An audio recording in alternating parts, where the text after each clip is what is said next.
दुख और भाग्य से बचना है तो भूल कर ना करें दरवाजे से जुड़े वास्तु नियमों की अनदेखी। हिंदू धर्म में किसी भी मकान को बनवाते समय वास्तु नियमों का विशेष ख्याल रखा जाता है।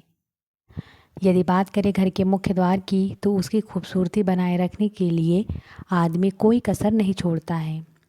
निश्चित तौर पर किसी भी मकान का मेन डोर उसमें रहने वाले लोगों की शान शौकत का आईना होता है, लेकिन खूबसूरती के साथ साथ उसकी अशुभता शुभता का ख्याल रखना भी उतना ही ज़रूरी होता है।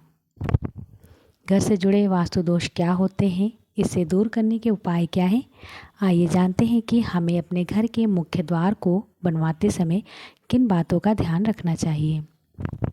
दरवाजे से जुड़ा वास्तु दोष।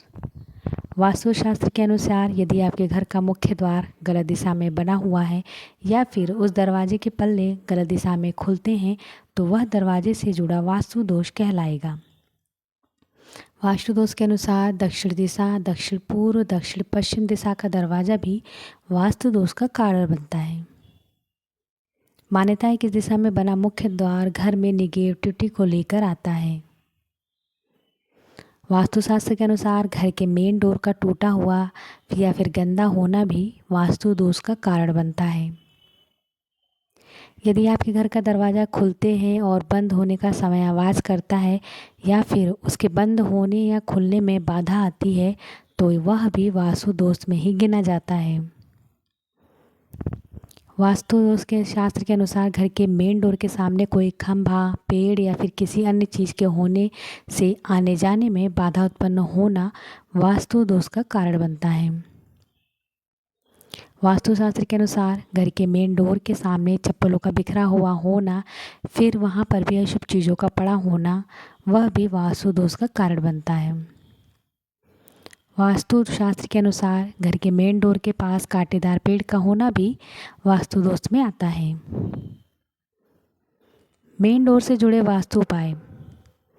शास्त्र के अनुसार घर के मेन डोर की दिशा पूर्व, उत्तर या फिर उत्तर पूर्व की हो अत्यधिक शुभ माना गया है। गुड लक को पाने के लिए अपने डोर को इसी दिशा में लगवाएं। वास्तुशास्त्र के अनुसार घर के मुख्य द्वार की चौड़ाई के मुकाबले लंबाई हमेशा दुगनी रखें। वास्तुशास्त्र के अनुसार मेन डोर के सामने घर के भीतर दूसरे दरवाजे ना बनवाएं। वास्तु के अनुसार घर का मेन डोर सभी दरवाजों के मुकाबले थोड़ा बड़ा होना चाहिए। घर के मेन डोर के आसपास सफाई रखें और वहाँ पे हमेशा प्रकाश व्यवस्था अच्छी रखें। घर के मेन डोर पे मांगलिक चिन्ह जैसे गणपति, ओम, स्वास्तिक, शुभ लाभ को लिखना या लगाना काफ़ी शुभ होता है।